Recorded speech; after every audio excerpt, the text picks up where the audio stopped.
Get ready for a special 48-hour holiday FrostyFest! Who do you get most excited to spend the holidays with? Your family or your friends? Family is nice, I guess, but there's something better than a close friend.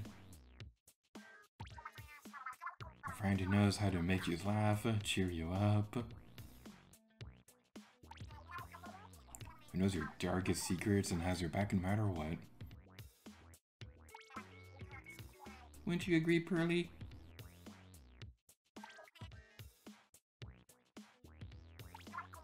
Pearl?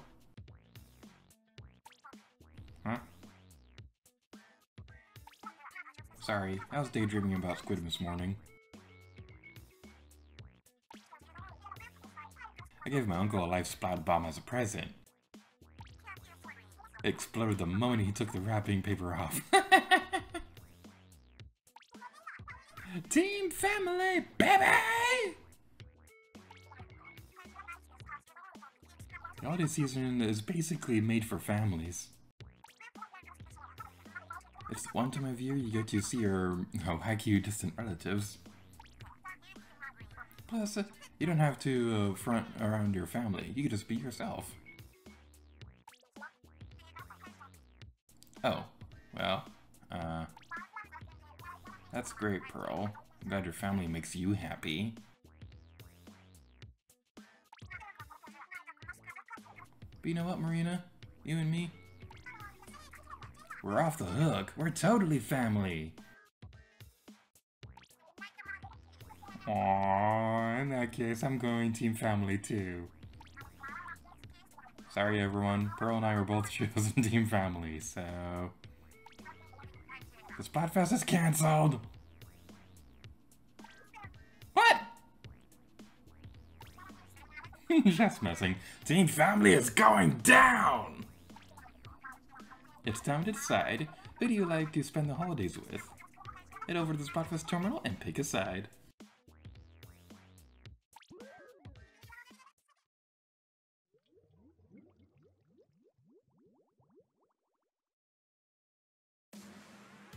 Hello, lovely people, here to you, and welcome back to Splatoon 2 Splatfest. I love this Splatfest intro!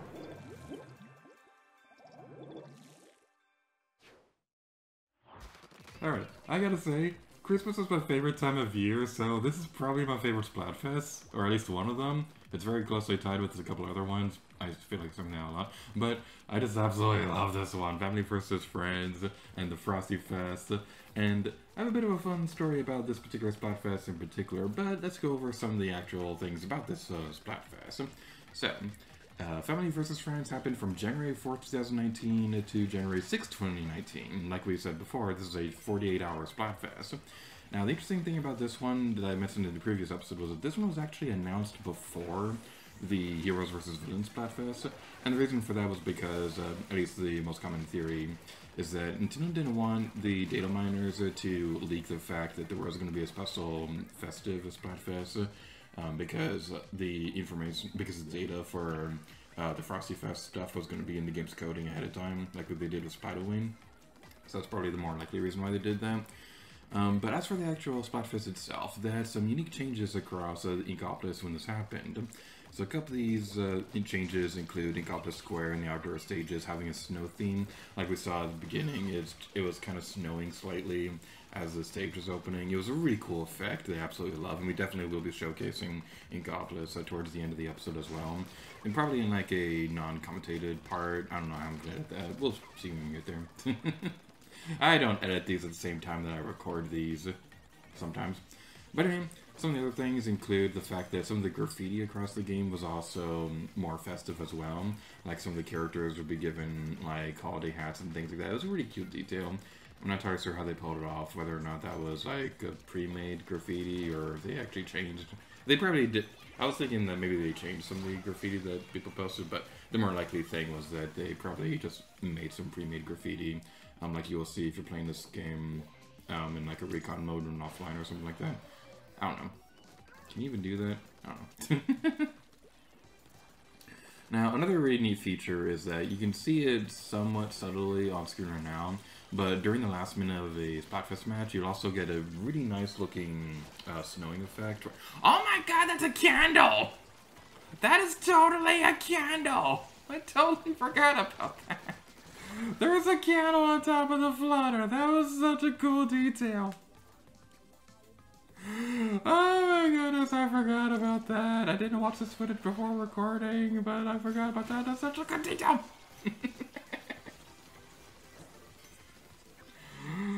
I can't get over the candle. That's so good. I love this game so much. But yeah, it starts snowing at the end of the stage, and that's pretty fun.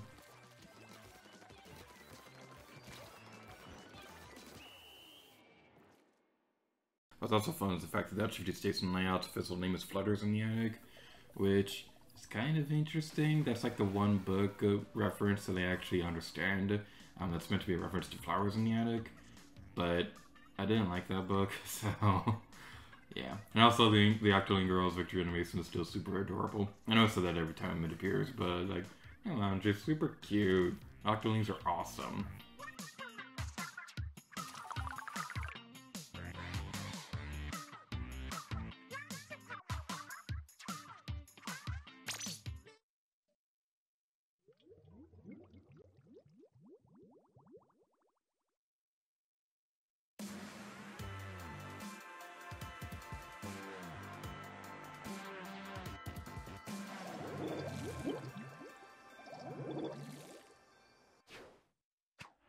Because I talked over it last time, I had to be quiet during the thing right there. I just love the sound right there, it's just so good. Alright, so as we continue on through this area, we're going to talk about some fun details with this. So, something that's very well worth mentioning was the timeline of all this. So this Splatfest happened during January 2019, and something really fun was that at the time that I was recording this footage, I already knew that I was going to be Let's Playing Splatoon 2 in 2019. Because, like, I've been working on it already for a long time. I knew for years at this point that I was going to Let's Play this game, but this was, like, at the point when I realized, okay, this is the year that the Let's Play is going to start. So, yeah, that was pretty interesting. I think around this time we were still Let's Playing Nintendo Land. We were getting towards the end of that one. I think Limbo and Portal would be starting up in a couple months. Like, those two Let's Plays were last-minute decisions. Because around that time, I was still living in a place that didn't have the best internet in the world. So, like, as I was starting to move into a new place, I was trying to work on like a smaller Let's Play that would kind of buy me some time before diving into this huge project. Kind of like what we did recently with Tetris Effect, of all things. It's kind of funny how that went full circle. But kind of like what we did with Tetris Effect, where we did that Let's Play as kind of a way to get back into the groove of making videos after being away for a while. That tends to happen a lot on this channel. But yeah, that was something that's pretty interesting. Now, I chose to showcase Inkopolis Inkblot Art Academy again during this video because I wanted to tell a fun story. So, when it was announced that there was going to be like a special snow theme for the stage, I wanted to try and record as many stages as I possibly can so I could showcase all of them. Now, I wasn't able to get every single stage, but when I was editing this video, I realized that it probably didn't need to. Because my mindset when they announced the Splatfest was that it was going to be like this super grand, epic change that all the stages would have, that it would be snowing all the time and it would look amazing. That was a brutal Splat, wow. I wonder if I still have the video clip on my Switch. I probably do. Yeah, like back then I was thinking that like all the stages would have a really amazing snow effect, and you can still see that, but it's not that different compared to the rest of the game. It only really happens towards the end when it starts snowing slightly, but even then it's not enough of a change to justify recording every single stage. But I wanted to showcase Inkopolis Inkblot Art Academy during this because it just looks so pretty.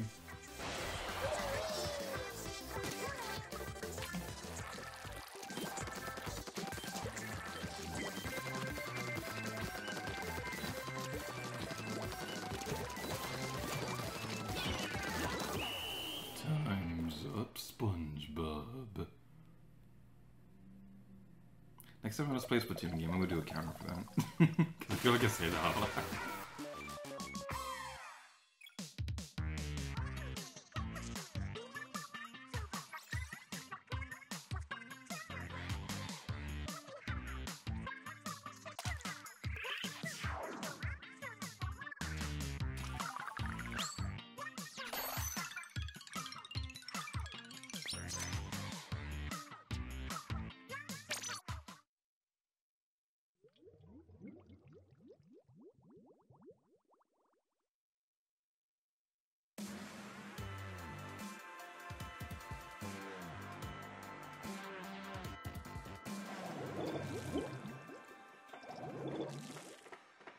Morin Towers in the snow!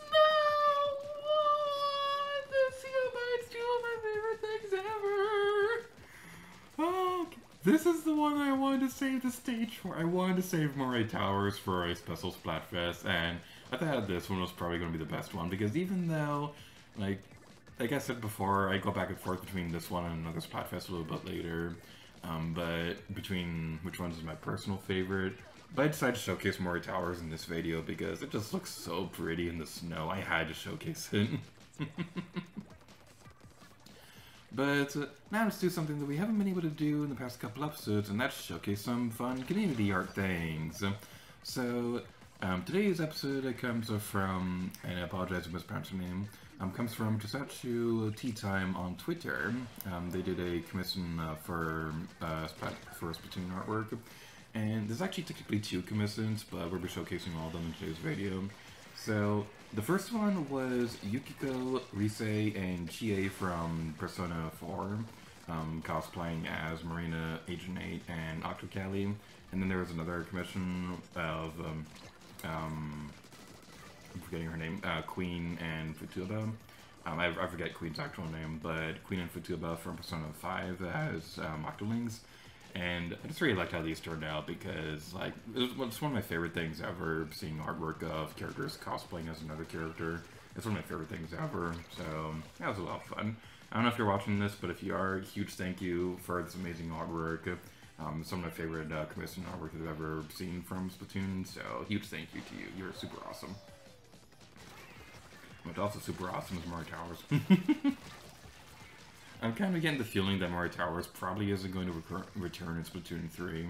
Like, I'm going to put a prediction out there right now. Like, we don't know what all stages are yet, but my prediction is that with Splatoon 3, none of the returning stages from this one will return in that one. Because, like, if you could have Moray Towers in 2 games on the same console, there's not really that much of a point to that. So, my theory is that if there are returning stages in Splatoon 3, it's only going to be ones that didn't return in this one. Like My Resort or Flounder Heights, because there were a few from the first game that didn't return in this one, so I imagine they're probably going to be saving them for Splatoon 3. And I also kind of imagine that they're probably not going to have any stages that were new from this one returning in Splatoon 3, so that probably means that we unfortunately won't get things like Monta Maria or things like that, which is going to be super unfortunate.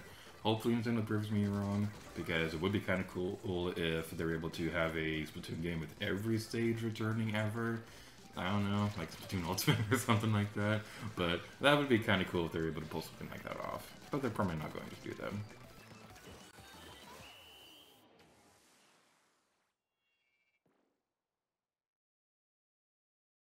And we have triumphed over the evilness.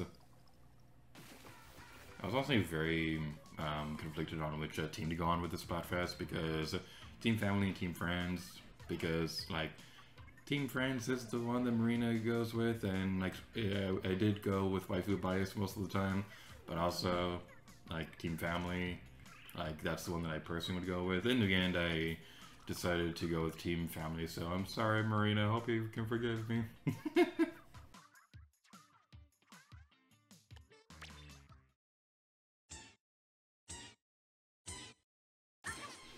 Bam! Ba-blam! Booyah! No! I guess the power of friendship was just too much for Team Fam.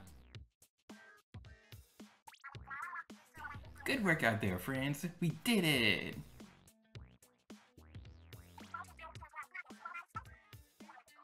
We hope you enjoyed FrostyFest. If you participated in Splatfest, your prizes are waiting in the square.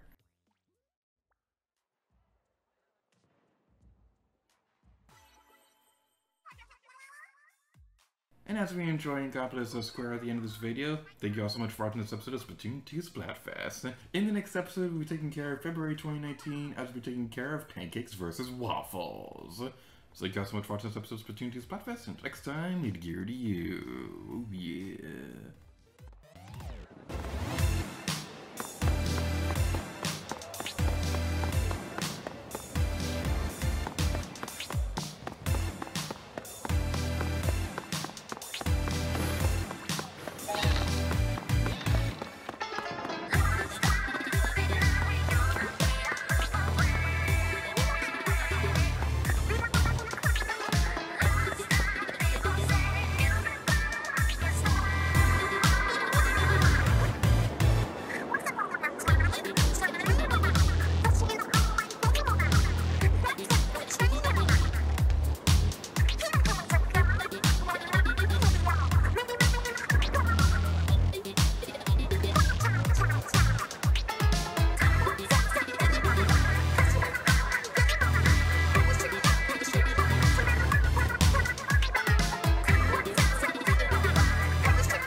And as we enjoy and accomplish a square at the end of this video, thank you all so much for watching this episode of Splatoon 2 Splatfest.